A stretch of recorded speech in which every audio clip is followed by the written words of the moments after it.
करते हैं वैसे, वो तो मैं भी करता हूँ, पर एसटीबीटी जो होता है वो भी रिकमेंडेड है या उसमें कुछ इश्यूज?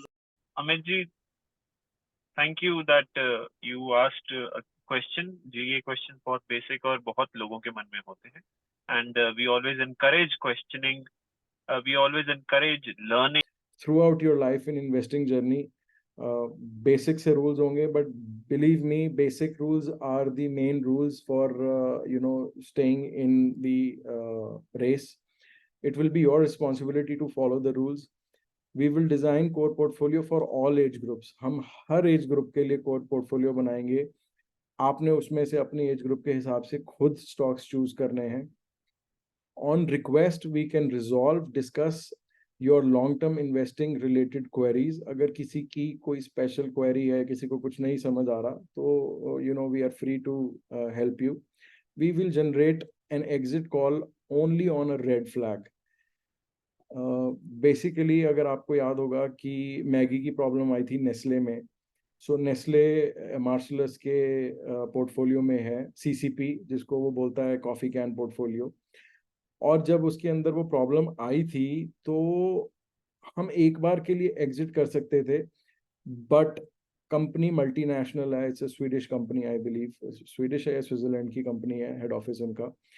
उनका इंडिया बिजनेस उनके यूरोप बिजनेस से कहीं ज़्यादा बड़ा है और ज़्यादा ग्रो कर सकता है, बिकॉज ऑफ इंडिया की जो फेवरेटिज्म है, जैसे पॉपुलेशन बहुत ज़्यादा है, यंग है, इमर्जिंग है. सो जब वो गिरा तो उसके अंदर और पैसे डालने थे, क्योंकि इतनी बड़ी कंपनी एक अपने ब्रांड को एक छोटे से लेड के, छोटा था या बड़ा था इशू, उस पर हम डिस्कस नहीं करते, वो लेड के इशू पे अपने ब्रांड को फॉरगो नहीं कर सकती. वो मुझे याद है, वो 10,000 से 6,000 पे आया था. तो बेसिकली 6,000 रुपए पे अगर वो नेस्ले हमारे पास होता तो हमको और पैसे डालने थे. तो ये आइडियोलॉजी पे काम करते हैं. तो हम exit call on a red flag and entry call on a downfall, ये हम देंगे कोर पोर्टफोलियो में जब भी हमारे को मौका लगेगा, अगर आप हमारे मेंबर बनते हैं. और अगर नहीं बनते हैं तो भी कोई बात नहीं. I will share the recipe right now with you, कि कैसे आपके साथ एक स्टॉक भी शेयर करूंगा, और उसको उसके बारे में अभी डिस्कस भी करेंगे, मैं स्क्रीनर पे दिखाऊंगा. सो फॉर और our satellite portfolio program members, we will give core portfolio membership for free. अगर कोई हमारा सैटेलाइट का मेंबर बनता है तो हम कोर पोर्टफोलियो और multibagger portfolio first year के लिए बिल्कुल फ्री दे रहे हैं. अगर आपको सैटेलाइट पोर्टफोलियो नहीं ज्वाइन करना, तो आप सिर्फ कोर पोर्टफोलियो ले सकते हैं with the cost of 29999 per year. इसमें हम आपको एक लिस्ट ऑफ स्टॉक्स दे देंगे, उसमें कैटेगरी डाल देंगे, उसमें उसकी सेक्टर डाल देंगे, कौन से सेक्टर से है, और आप अपने हिसाब से उस पर एक्शन ले सकते हैं. So these are the bank details. You can take a picture of it if you are interested, and if you still want to make your mind, you can make your mind and you can come to me or come to Gautam. You can discuss. अगर आपके और questions हैं आप discuss कर सकते हैं, और हम इसको वहाँ से टेक फॉरवर्ड कर सकते हैं. So basically this is it. अब मैं आपके साथ दो शेयर्स डिस्कस करूंगा, एक पास्ट में जो किसी एक ए से इन्वेस्टर ने उठाया हुआ है, और एक नया जो कि हमने आपको प्रॉमिस किया था कि हम कोर पोर्टफोलियो के लिए आपको एक नया स्टॉक देंगे. तो मैं पहले बात करूंगा जो पास्ट वाला स्टॉक है उसके बारे में. Let me just open one more. Gautam, my screen is visible now? नहीं, अभी विजिबल स्क्रीन है, लेकिन उसमें अभी कोर पोर्टफोलियो वाला स्टॉक नहीं आ रहा है। नहीं नहीं नहीं नहीं, I am on screener right now. Are you able to see my screener screen? नहीं, अभी वो स्क्रीनर वाली स्क्रीन नहीं आई। All right, hold on. You can end your screen show and then once again you can start if it's difficult. 1 second. मैं ना stop share करता हूँ और दोबारा से स्क्रीन शेयर करता हूँ. So I want to Microsoft PowerPoint this Google Chrome.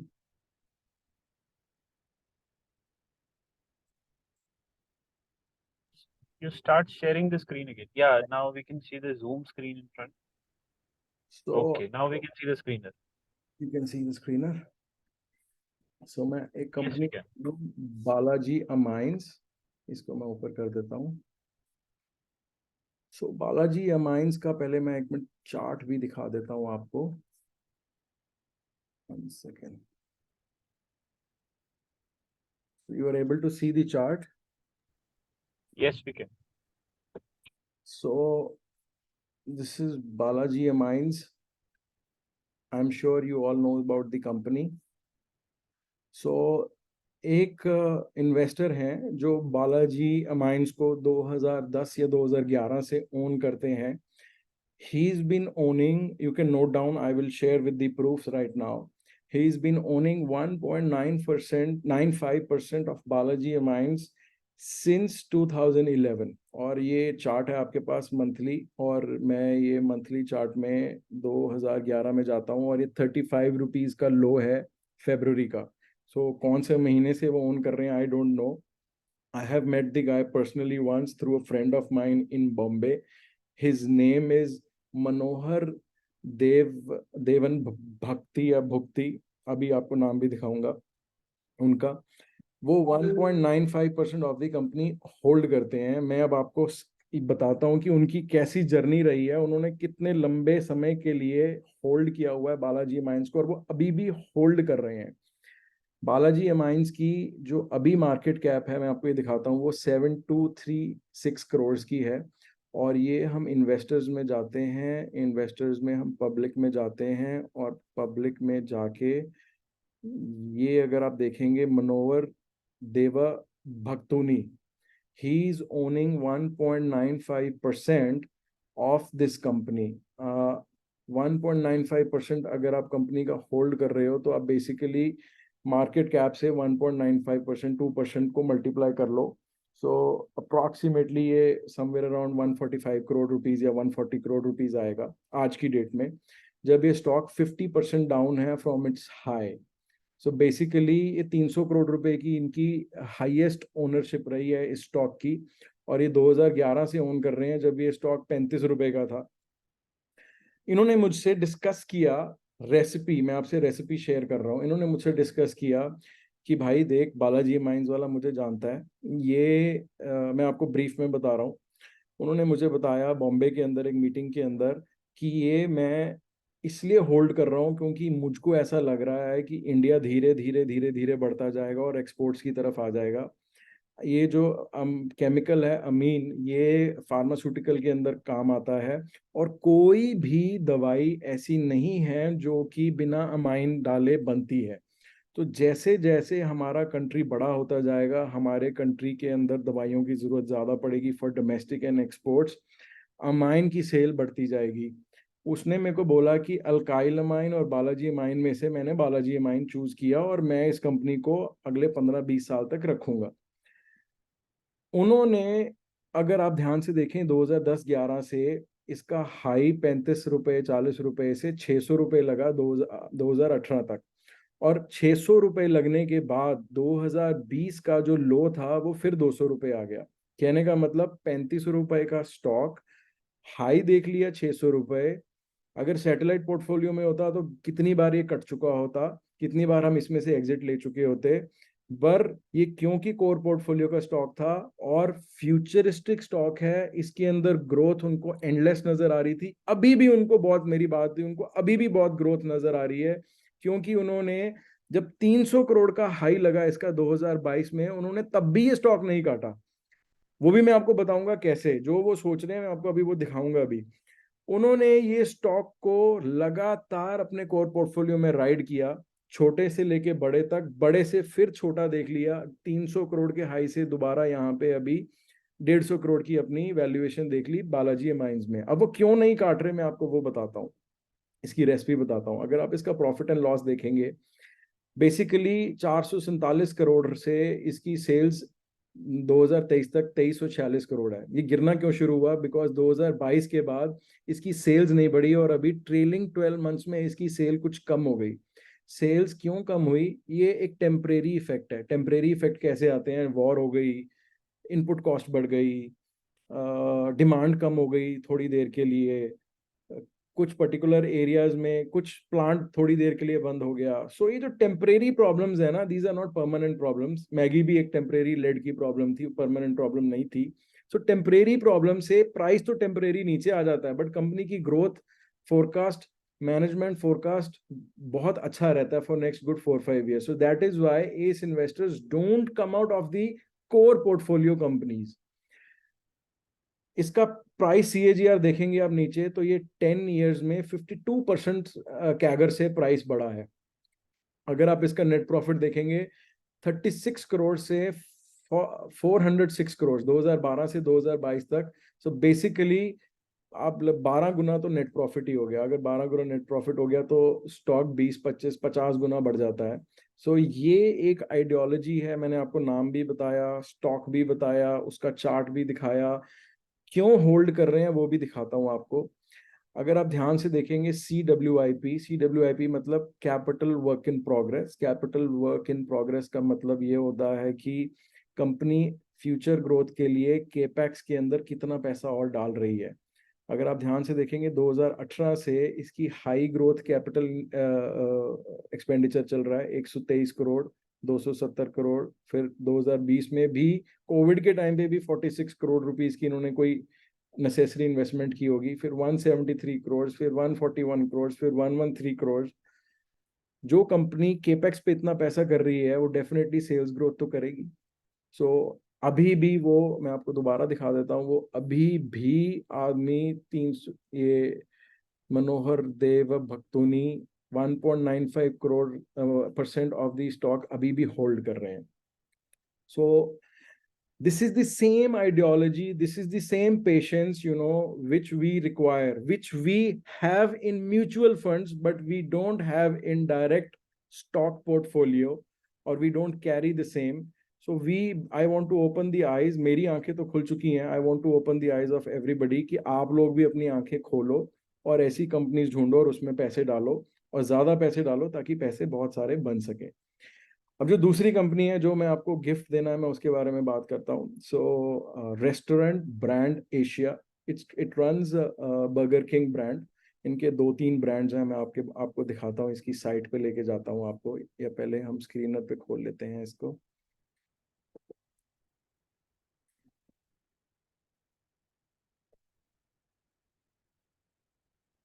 आप रेस्टोरेंट ब्रांड एशिया करता क्या है, इसके 3-4 यहाँ पे देखते हैं. फर्स्ट में इनके 3-4 ब्रांड्स हैं. बर्गर किंग और पॉपाइज चिकन है. सो जो लोग जैनी हैं, जैन्स हैं, उनको शायद ये ना सूट करे, but I have to find a company. So Jainism और this it does not come into my forte. तो जिसको नहीं करना है वो ना करे, बट जिसको करना है तो ये कंपनी बहुत अच्छी कंपनी है फॉर नेक्स्ट 10 years. मैं आपको इसकी आइडियोलॉजी बताता हूँ. इसका आप एनुअल 2021 से इसकी सेल्स ग्रोथ देखिए. 1000 करोड़, 1490 करोड़, 2000 करोड़, अभी ट्रेलिंग 12 मंथ्स में 2176 करोड़ है. इस कंपनी के बारे में अगर आप स्टडी करेंगे, डीप डाइव करेंगे, इसके एक्सपेंसेस ज़्यादा हैं, वो भी मैं आपको बताता हूँ क्यों. किस तरीके से बैलेंस शीट स्टडी करनी होती है, और एक अच्छे स्टॉक को कम प्राइस पे कैसे ढूंढना होता है, मैं आपको इस बैलेंस शीट से सिखाता हूँ. इसके एक्सपेंसेस ज़्यादा हैं इस समय. ऑपरेटिंग प्रॉफिट मार्जिन बहुत कम है. ऑफ एट द आउटसेट ऐसा लगेगा कि ये कंपनी ठीक नहीं कर रही है, बट ये कंपनी इसलिए ठीक नहीं कर रही है क्योंकि ये जितना प्रॉफिट बनाती है ये अपने न्यू स्टोर्स में, हाई ग्रोथ कंपनी है, न्यू स्टोर्स में पैसा डाल रही है. बर्गर किंग के स्टोर्स अगर आप देखेंगे 2019 से लेके 2022 में कोई 20-22 स्टोर से अब 176 स्टोर हो गए हैं इंडिया के अंदर, 176. कंपनी बोलती है कि हमको 2025-26 तक 700 स्टोर करने हैं. जब 700 स्टोर हो जाएंगे तो ये सेल्स जो है 2000 करोड़ से, ये समवेयर अराउंड, आज 176 स्टोर पे 2000 करोड़ है, तो ये समवेयर अराउंड 5-6 हजार करोड़ की सेल हो जाएगी. कंपनी एक ऐसा काम कर रही है जो कि जिसका मॉडल बहुत स्ट्रांग है. मैंने आपको बताया कि जुबिलेंट फूड भी एक ऐसी कंपनी थी जो कि मल्टी बैगर रह चुकी है, वो उस लिस्ट में थी. 2010 से लेके 2020 तक जुबिलेंट फूड ने समवेयर अराउंड 70 टाइम्स का इन्वेस्टर को प्रॉफिट दिया है ऑन द इन्वेस्टमेंट. ये कंपनी जुबिलेंट फूड से तो थोड़ी सी नीचे है, बट इतनी भी नीचे नहीं है कि ये 20-30 गुना 50 गुना प्रॉफिट नहीं दे सकती on our investment in next 10 years. अगले 10 साल के अंदर कंपनी, अभी तो कंपनी ने गाइडेंस दी है 2026 तक सिर्फ 500-700 स्टोर देने की, तो 2026 तो 3 साल बाद है। जब 3 साल के बाद नई गाइडेंस आएगी तो हो सकता है 1400-1500 स्टोर की आए। सिमिलर स्टोरी है जैसे जुबिलेंट फूड चला था। जुबिलेंट फूड 150 स्टोर से शुरू हुआ था, आज उनके कोई 2200-2300 पता नहीं 1800 स्टोर हैं, और वो 7000 स्टोर्स की बात कर रहे हैं 2030 तक, जो उनकी गाइडेंस है। मैंने उसकी वीडियो भी अपने ग्रुप में शेयर की हुई है। इनका मॉडल इतना स्ट्रांग है, कैश का मॉडल है, पैसे दोगे तो खाना मिलेगा, आपको अंदर जाना है। इनके सोर्सिंग बहुत स्ट्रांग होती है। वो क्रेमिका वालों से, जो मिसेस बेक्टर फूड है उनसे ही बन आने हैं, जैसे मैकडोनल्ड्स के भी आते हैं। सोर्सिंग के पॉइंट्स बहुत स्ट्रांग हैं, ऑपरेशंस बहुत स्ट्रांग होते हैं इनकी, रूल्स एंड रेगुलेशंस बहुत स्ट्रांग होते हैं। ये लॉस में नहीं जा सकते। लॉस में सिर्फ तभी जा सकते हैं जब बहुत ज्यादा हाई इन्फ्लेशन आ जाए और चीज की कॉस्ट या इनपुट कॉस्ट बहुत ज्यादा बढ़ जाए, और ये शॉर्ट टर्म में अपने बर्गर के प्राइस को 199 से 500 इनको ना करना पड़े, तो ये वो शॉर्ट टर्म लॉस ले लेते हैं। बट लॉन्ग टर्म ये कंपनीज प्रॉफिटेबल ही रहती हैं। वैसे भी food companies, food chains loss में नहीं रहती हैं। इनका जो प्रॉफिट आफ्टर टैक्स ये माइनस में आ रहा है, ये क्यों आ रहा है मैं आपको बताता हूँ। ये नए स्टोर्स खोल रही हैं, नए स्टोर्स के अंदर फर्नीचर एंड फिक्सचर के अंदर जो इनके इक्विपमेंट्स हैं उनके अंदर पैसा लगता है। वो पैसा ये लोन पे भी लेके और अपनी जो कैश इनफ्लो है उस पे भी, उन दोनों से ये हाई ग्रोथ कंपनी पैसा इन्वेस्ट कर रही है। और अगर आप डेप्रिसिएशन देखोगे, 293 करोड़ की डेप्रिसिएशन है इस कंपनी के अंदर। सो depreciation is nothing else but is a fake expense. Fake expense मतलब आपके जेब में से कुछ नहीं जा रहा, आपने एक बार फिक्स इन्वेस्टमेंट कर दी, आपका फेक एक्सपेंस हो रहा है कि आपको डेप्रिसिएशन लेनी है। सो बेसिकली डेप्रिसिएशन आपके प्रॉफिट को नलिफाई करके प्रॉफिट को लॉस में कन्वर्ट कर रही है इस समय। ये टेम्परेरी है, this is only temporary. when the company will have 600-700-1000 stores, and when the balance sheet will be very beautiful, very clear, तब लोगों को समझ आएगा कि यार ये कंपनी बहुत बढ़िया है और तब मैं पैसे डालूंगा। So for me, this company right now at CMP to be held for next 10 years, चाहे बड़ा पैसा डालो चाहे छोटा पैसा डालो, is a very very good company. अगर आपका कोई भी इस कंपनी के बारे में कोई क्वेश्चन हो, या जो पिछली कंपनी मैंने बालाजी अमीन्स के बारे में आपसे स्टडी बताया आपको, अगर उस कंपनी के बारे में आपका कोई क्वेश्चन हो, या ओवरऑल आपका कोई क्वेश्चन हो regarding core portfolio, so now we are open for question and answers, and I thank you for listening to me very patiently. दो आज का नंबर बहुत कम है, but anyhow I don't care about the number, I only care कि जो लोग सुन रहे हैं उनको मजा आ रहा है कि नहीं आ रहा। सो आई होप आप लोगों को मजा आया होगा सुन के और आप एनलाइटन हुए होंगे। Gautam, with this we open for question and answers, and I am over with my presentation. Thank you. All right. Thank you, Vivek. Once again, an enlightening presentation. As always, I admire the basics and the logical explanation that you give for all your sessions. आज के session में भी we have a very logical and an analytical viewpoint from your side. तो जिस तरह से आपने बताया विवेक, सारे के सारे स्टॉक्स कैसे हम पिक करने चाहते हैं और कैसे हम आगे बढ़ सकते हैं कोर पोर्टफोलियो प्रोग्राम के स्टॉक्स विद विवेक टीम के साथ। I would like to also inform all the people in the audience that we have happily crossed 400 plus members in our group. So with this, we open the forum for about 3 to 4 questions which we can take today, and after that we will wrap up for today. So I can see a few questions already. So एक तो विवेक, हम बाद में जो आपने जिन speakers के नाम लिए थे, रिसोर्स पर्सन्स के नाम लिए थे, उनको हम शेयर कर देंगे ग्रुप में दोबारा से। Now there is Sarita ji जिन्होंने जो पूछना चाहती है view on SJS। Sarita ji, आपने मेरे से पर्सनल भी पूछा था, तो आप मेरे से पर्सनल क्वेश्चन पूछती रहती हैं, और मैं दिल से आपको बिल्कुल सही जवाब देता हूँ, किसी को भी सही जवाब देता हूँ, मैं कभी झूठ नहीं बोलता, ना ही गलत गाइड करता हूँ। SJS is in my core portfolio and I will hold SJS for good 10 years। क्यों होल्ड करूंगा आपको बता देता हूँ। SJS बहुत सारी कंपनीज के लिए ऐसी चीजें बनाता है जिसके अंदर कंपटीशन तो है पर बहुत कम है। दूसरी बात, जो कंपटीशन है वो इंडिया में कम है, बाहर ज्यादा है। इंडिया के अंदर अभी गाड़ियों की प्रोडक्शन बहुत कम है कंपेयर टू यूएसए।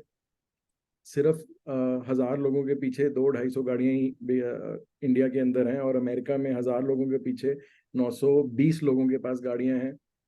चाइना में आई थिंक 500 लोगों के पास हैं। Data is in Google. तो यहाँ से ऑटोमोटिव का, और ये ऐसी कंपनी है जिसको फर्क नहीं पड़ता कि ईवी बिके या दूसरी गाड़ी बिके। सो प्रीकॉल, एसजेएस, ये ऐसी कंपनीज हैं जिनको ईवी थ्रेट नहीं है या फिर वो आइस इंजन्स का थ्रेट नहीं है। इनका पाथ बिल्कुल, ग्रोथ पाथ बिल्कुल क्लियर है। कंपनी की मैनेजमेंट बहुत बढ़िया है। कंपनी बहुत छोटी है इस समय। कंपनी के पास ग्रोथ पॉसिबिलिटीज बहुत ज्यादा हैं। ये जब भी आपको ह्यूज डिप में मिले, आपको इसको खरीदना चाहिए। Okay, the next one is Manoj ji. Very briefly, we will like to answer Aarti Industries के बारे में जानना चाहते हैं as an inclusion for core portfolio. So Aarti Industries has been a very good multi-bagger in the past, but now there are better companies available. You know, Aarti is now a giant company, और giant के लिए और giant बनने को थोड़ा time लग जाता है, बट एक छोटी कंपनी को बड़ा बनने के लिए टाइम कम लगता है। So Aarti is a very good company. Pedigree बहुत अच्छी है उनके मैनेजमेंट की, उनके डायरेक्टर्स की। बट आज इस प्राइस पे तो सैटेलाइट के लिए सूट करती है। वो सैटेलाइट का रन उसका शुरू हो चुका है। 481 पे उसकी सैटेलाइट पोर्टफोलियो की कॉल ओके थी। अब उसको कोर में रखना I don't recommend. I personally don't. May be it is okay but I don't recommend. Okay, we can take one more question. Anyone has a question, or else we will wrap up for today. Okay, one is PNB या Canara bank, रतन जी जानना चाहते हैं। देखो, ये सारे banks जो है ना, मैं आपको बता रहा हूँ, ये सारे बैंक्स चलेंगे अगले 1 से 2 साल बाद, 2 साल तक। But finally ultimately private banks की ही विन होगी, बिकॉज प्राइवेट बैंक्स का जो खून है वो ज्यादा गर्म है। प्राइवेट ये तो सिर्फ इसलिए चल रहे हैं क्योंकि नीचे से हेरा फेरी का सफाया हो चुका है, और ये सस्ते बहुत हैं और अच्छी अर्निंग्स दे रहे हैं। सो मेरे लिए public sector is only and only satellite move. ये कोर पोर्टफोलियो में पब्लिक सेक्टर बैंक्स मेरे लिए कभी भी नहीं आएंगे। I will never hold public sector banks. I will never hold any big metal company in my core portfolio. Okay, next one is RVNL. Should we invest? Again you know, it's a Tailwind. Tailwind यही है कि government companies जा रही हैं, बड़ी हो रही हैं, पहली बात। दूसरी बात, बहुत बड़ा बिजनेस का स्कोप मिल रहा है। अभी बुलेट ट्रेन शुरू नहीं हुई है और बहुत सारी ट्रेन्स हैं। So there are more than 10 companies.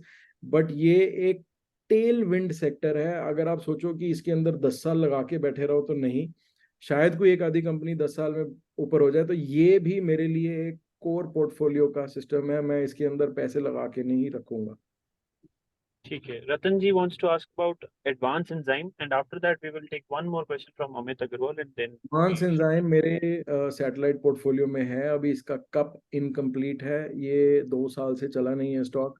Company बहुत अच्छी है, ये कभी भी चलने के लिए तैयार है। ये पहले कप बनाएगा समवेयर अराउंड 495 पे, इसका कप बनेगा या हैंडल बनेगा साथ में, फिर ये ऊपर जाएगा। इट्स अ पेशेंस वाला stock, but it's a good stock. इसको कोर में भी रख सकते हैं, बट एडवांस एंजाइम से बेटर है कोर के लिए रतन जी फाइन ऑर्गेनिक्स। फाइन ऑर्गेनिक्स का तोड़ नहीं है, एडवांस एंजाइम का भी हल्का मोटा तोड़ है। कंपटीशन है अभी फिर भी। अच्छा, एक बहुत लॉजिकल क्वेश्चन आया है। As an investor Amit Agarwal wants to know, हम म्यूचुअल फंड में ही पैसे ना लगा लें कोर पोर्टफोलियो के बारे में? Vivek, what do you have to say about this? Why should they subscribe to our portfolio management service rather than mutual fund? 3 reasons बताता हूँ बॉस। कैन वी अगर बीट द रिटर्न? मैं 3 रीजन बताता हूँ। हमने फिक्स पैसे लेने हैं। हमने म्यूचुअल फंड की तरह 1-1.5% पैसे नहीं लेने हैं, पहली बात। दूसरी बात, आपके पास अगर आप म्यूचुअल फंड में लगाते हो, आपके पास कोई अथॉरिटी नहीं है बीच में घुस के पंगा लेने की। अगर वो गलत स्टॉक ले रहा है जो कि आपको नहीं समझ आ रहा, तो भी आपको बीच में ही रहना पड़ेगा। अगर वो 20-25 स्टॉक्स की बजाय रायता फैला रहा है आपके पोर्टफोलियो के लिए, 75 स्टॉक्स ले रहा है, तो भी आपको बीच में रहना पड़ेगा। अगर वो किसी स्टॉक को हाई पे आके या रेड फ्लैग पे नहीं बेच रहा, तो भी आपको बीच में रहना पड़ेगा। बेसिकली आप कुछ नहीं कर सकते, you are handcuffed in a mutual fund, whereas with us even first of all you pay very less, that's one. Number two, मैं कहता ही नहीं कि हम तो पहले, दूसरी बात मैं बहुत बड़ा होराइजन देता हूँ कंपनीज का. तीसरी बात, हम ये कहते ही नहीं है कि जो कंपनीज दी हैं आप वही चूज करो, आप उससे हटके भी कुछ ले सकते हो. It is up to you.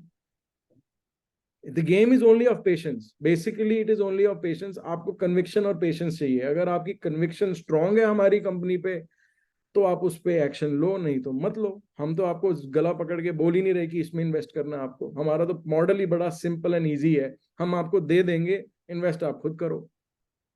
और आपने कभी भी छोड़ना है हमें छोड़ दो, हमें कोई प्रॉब्लम नहीं है. We are like a running train. यात्री आएंगे, यात्री उतर जाएंगे और हमारी ट्रेन चलती रहेगी.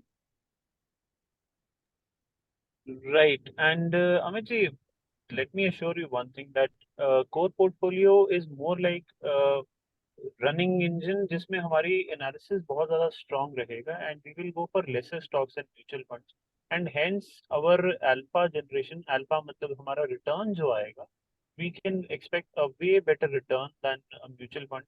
Ultimately, if you wish to I expect more than 20% and probably more than 25% also, but I stick to 20% only. Over commit करना अच्छी बात नहीं होती. हमको ऐसी कंपनीज, मैं आपको एक रेसिपी बताता हूँ, why to be with us. बड़ी सिंपल रेसिपी है. जितने भी जो मैंने आपको फोटो खींचने को बोला है, जिसकी आपने फोटो खींची है जो कंपनीज की, उसकी रेसिपी के अंदर जो सबसे बड़ा पॉइंट है brand. Coca Cola, American Express, HDFC bank, Varun beverages, जितनी भी Escorts, Hero Moto, Eicher, Page, इन सब के अंदर एक चीज कॉमन है. मैं हर बार बोलता हूँ, कईयों को लगता है कि ये हवा में बात कर रहा है, कई बहुत इसको इजीली ले जाते हैं, और जिनको समझ आती है वो बहुत अंडरस्टैंडिंग से डीपली इन्वॉल्व करते हैं. मेरे को जब ये बात पता चली कि जिस भी कंपनी के अंदर ग्रोथ है उसके अंदर ब्रांड होना बहुत जरूरी है.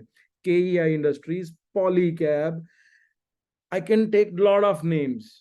सो एक रेसिपी का जो सबसे मेजर पार्ट है वो है ब्रांड. अगर आपने किसी ब्रांड को राइड कर लिया, उसकी ग्रोथ को 10 साल, then one stock you are done, that's it. You don't need anything. आप 5-10 करोड़ की प्रॉपर्टी लेने की हिम्मत रखते हो, आप एक ब्रांड के अंदर, ब्रांड बनते हैं बिगड़ने के लिए नहीं.